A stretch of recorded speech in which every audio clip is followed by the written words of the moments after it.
On this episode of Ricky's Rants, we're going to talk about ventilation again. And mostly it's the attempted effort by a lot of contractors, a lot of roofers to do ventilation. They're doing better than they were 10 years ago, and I'll give them credit for that. But we're still finding issues like the backside here. If you notice along this entire attic space, this lower attic space, this is the uppermost portion of the attic space. It hits this head wall, and we have absolutely no exhaust ventilation all the way along here. So what that means is that this entire roof deck, this entire attic space right here is unventilated. It may be connected to some ventilation up there, but what it's not doing is it's not pulling the hot air laterally.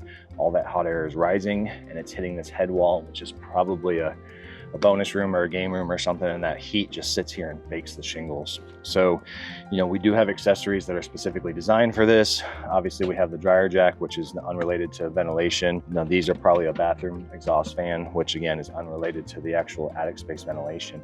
But we should have exhaust ventilation along this entire head wall right here to allow the fresh, cool air to come in from the soffit, and then we're going to exhaust all that hot air right here. And the number one goal of ventilation is not actually getting hot air out, it's actually just airflow underneath the deck in general. So when we have passive ventilation, hot air typically rises very linearly, which means it's kind of a straight line.